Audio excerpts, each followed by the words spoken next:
করতেছি ডিএক্সএনের ইফতারি পরে বসে। তো ডিএক্সএনটা যে একটি হালাল সিস্টেম, ভালো মানের প্রোডাক্ট, সিস্টেম সুন্দর, প্রোডাক্ট সুন্দর, প্ল্যানিং সুন্দর। এই বিষয়ে আমাদের মুফতি হুজুর অলরেডি এটা নিয়ে তাহারিয়াত করেছেন, গবেষণা করেছেন, দেখেছেন, শুনেছেন এবং ভালো মানের প্রোডাক্ট উনি আমাদের মুফতি হুজুর উনিও কিন্তু ইউজ করেন, তিনি পান করেন এবং মুফতি হুজুরের আইডিয়া কিন্তু আছে। সুতরাং যারা নতুন আছেন, অনেক সময় প্রশ্ন থাকে যে ডিএক্সএন তো MLM company, network marketing company, direct selling company, global একটি কোম্পানি, হালাল কিনা হারাম কিনা, অনেকের প্রশ্ন থাকে।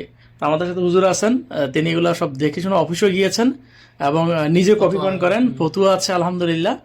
এবং ডিএক্সএন হালাল, নিঃসন্দেহে আপনারা এই প্রোডাক্ট ইউজ করতে পারবেন, এই সিস্টেমে বিজনেস করতে, ইনকাম করতে পারবেন। হুজুর আপনার হাতে এটা কি?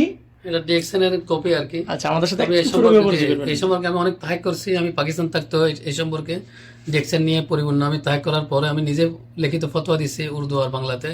মানে এটা আমি তাহাক করার পরে দেখছি এটা পরিপূর্ণ হালাল, প্রোডাক্টসও হালাল, আর ওরা যে তরিকা মতো কাজ করতে যায় সব তরিকা মতো এটা সব হালাল তরিকা।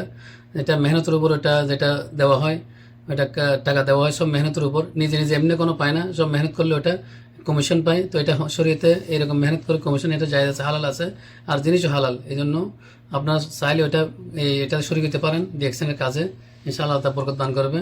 এটা হালাল জিনিস, কোনো অসুবিধা নেই। জাযাকুমুল্লাহ। যে আশা করি বুঝতে পারে